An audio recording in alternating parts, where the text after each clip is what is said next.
Jangan lupa subscribe.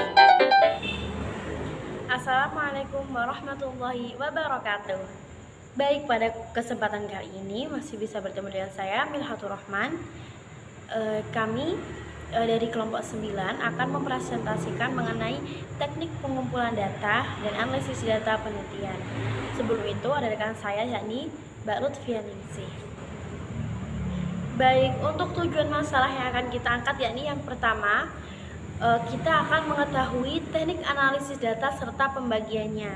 Yang kedua yakni digunakan untuk mengetahui apa saja konsep ragam dalam penelitian kualitatif dan juga kuantitatif.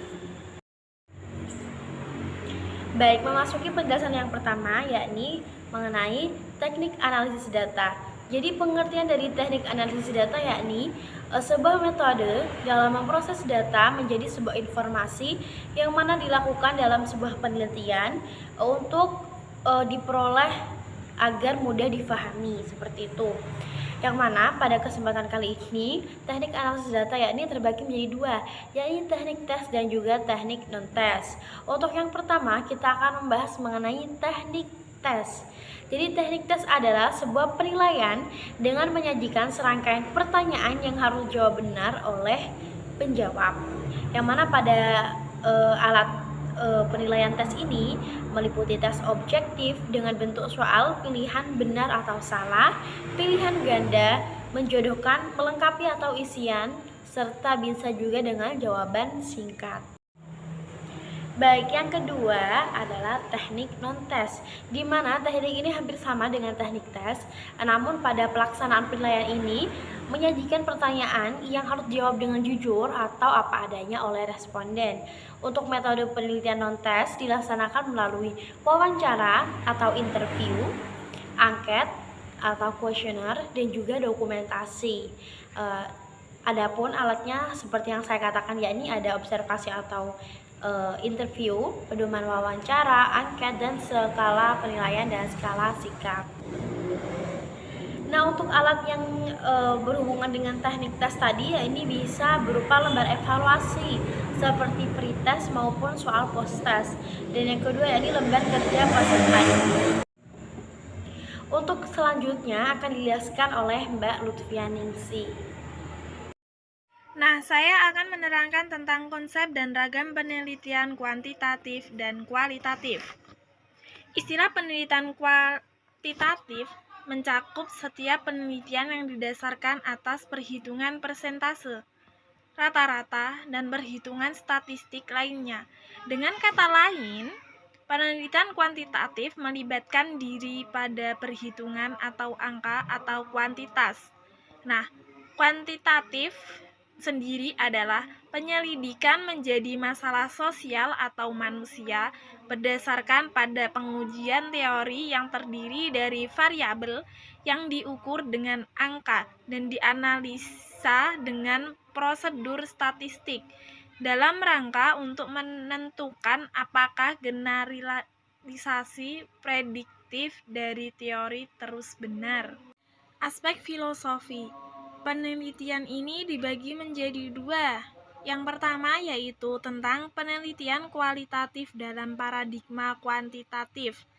Penelitian kualitatif jenis pertama ini menggunakan paradigma positivisme. Nah, kebenaran menggunakan ukuran frekuensi tinggi. Data yang terkumpul bersifat kuantitatif, kemudian dibuat kategorisasi baik dalam bentuk tabel, diagram maupun grafik. Hasil kategorisasi tersebut kemudian dideskripsikan, ditafsirkan dari berbagai aspek, baik dari segi latar belakang, karakteristik, dan sebagainya. Yang kedua ada penelitian kualitatif dalam paradigma bahasa dan sastra menggunakan paradigma positisme. Nah, penelitian kualitatif jenis kedua ini berusaha mencari makna baik makna di balik kata, kalimat, maupun karya sastra. Penelitian kualitatif dalam paradigma bahasa ini masih dapat dibedakan menjadi beberapa bagian.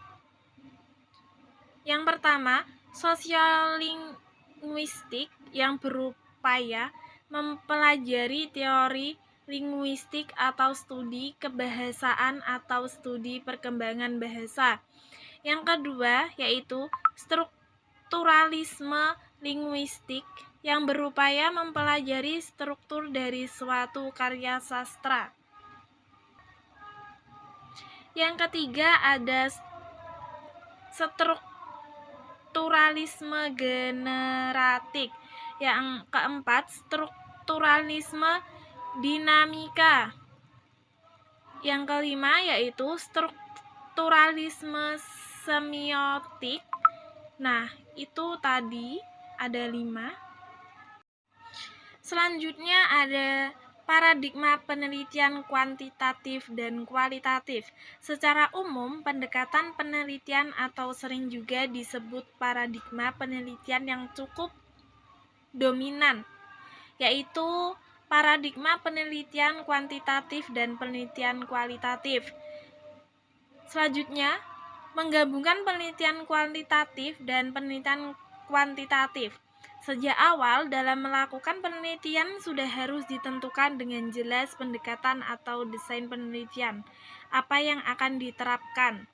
Hal ini dimaksudkan agar penelitian tersebut dapat benar-benar mempunyai landasan kokoh dilihat dari sudut metodologi penelitian. Di samping pemahaman hasil penelitian yang akan lebih proporsional apabila pembaca mengetahui pendekatan atau desain yang diterapkan.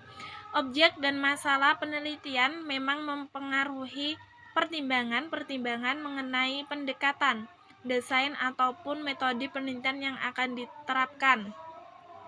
Penelitian dengan pendekatan kuantitatif dan kualitatif oleh sebagai kalangan tidak boleh dicampur adukan.